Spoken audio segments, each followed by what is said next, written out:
Hey, what's up guys? It's oomishday3 here bringing you a new infection map called Infection 8, my fancy names, yeah. But this one's actually called Facility Run because it's kind of like you're starting in this thing and then you're getting chased out by the zombies. You gotta hold them off and escape. So it's linear. Again, it's different from the last one because the last one was kind of a linear free roam mix. So this one is actually more strictly linear, but it's not completely, like, you can still walk around to previous areas, but yeah.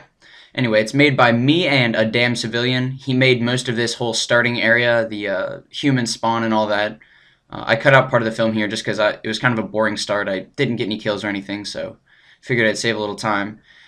Here in this first area, the main complaint people had in the last map was that there were too many weapons in the starting area and stuff, and that you could like use it as persuasion by putting more weapons as you go along, more and better weapons, so it'll persuade you to go on to the next area. So that's kind of what I did. Here we got a little armory. There's a sniper over right by that box there. I looked at it twice already. Zombie spawn is up there, kind of where I'm looking. I'm totally gonna whore these people out, get some easy kills, because I cheat the system. I made the map, why can't I? Here there's that huge door that you jump out. It's got those teeth that look like they just got rolled open or something like that. They're interlocking and all that. Then after you are doing this facility run, you get to the outside part, and then you're running along the side of the facility. That's kind of the idea I was going for with the whole map. And I get to reuse a lot of the pieces, so it's nice. And so you go up one way, and then you kind of go back the same way, but really it's completely different from before. Here, picking up a sweet triple. Oh yeah, DMR might be kind of overpowered just because it's kind of open once you get to the outside.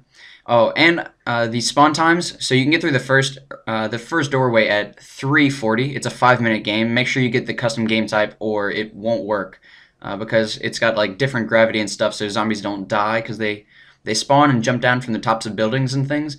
So just make sure if you do download this, get the map and the game type. I'll have the link to both of those in the description. I hope you check it out. It really is fun. Me and aDamnCivilian, we put a whole lot of work into it.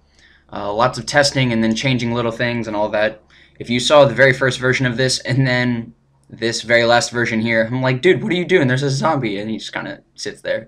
But if you saw the change from first to last version, it's pretty dramatic, actually. But I don't even have the first version, or I would show it and be like, oh yeah, here's what it was. And then, aDamnCivilian came in. He's actually a really great forger. He says I make better racetracks than me, or he makes better everything else than me, but I make better racetracks than him, so oh well, I won't argue with him. He makes pretty cool stuff. Anyway, this is the first really collaboration map I've made.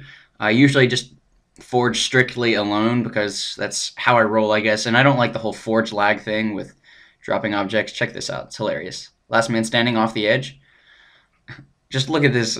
I thought it was so funny. I was like, oh, last man standing, I'll just run off the edge, and look at all the people die. They all chase me. God, must have been 10 people that followed me. So that was the human point of view. Here's a zombie point of view.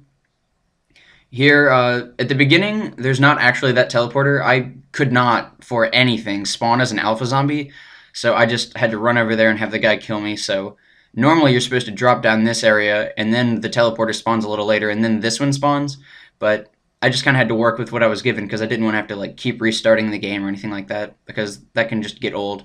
So there's kind of 3 main rooms, or I guess it's 2 main rooms and a kind of long hallway.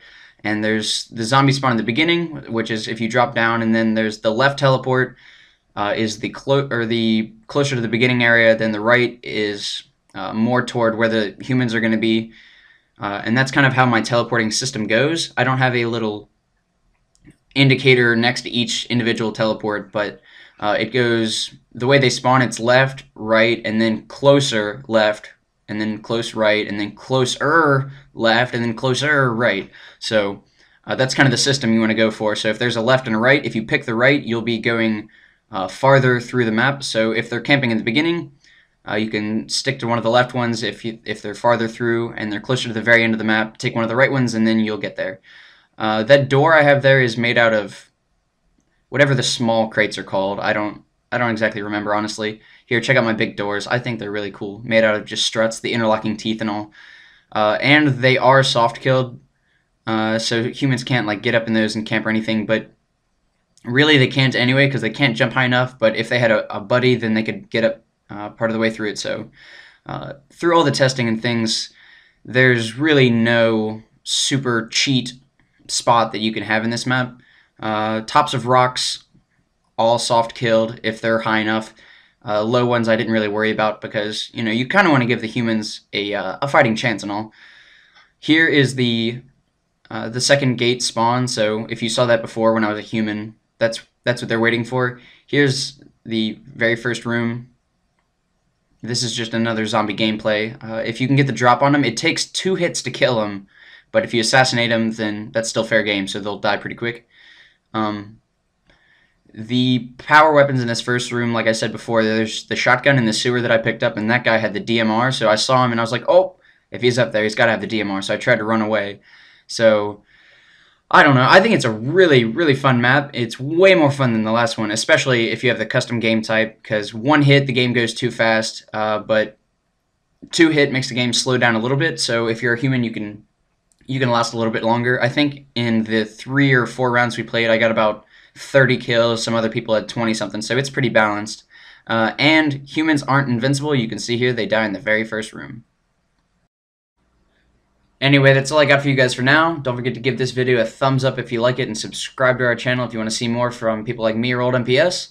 I'm going to be gone for all of spring break. I'll be at my house, and I won't have super high-speed fancy internet and all that, because I live in the middle of nowhere. So this will be the last video from me for probably a week, unless I decide to make one while I'm home and then just like drive into the library or something to upload it.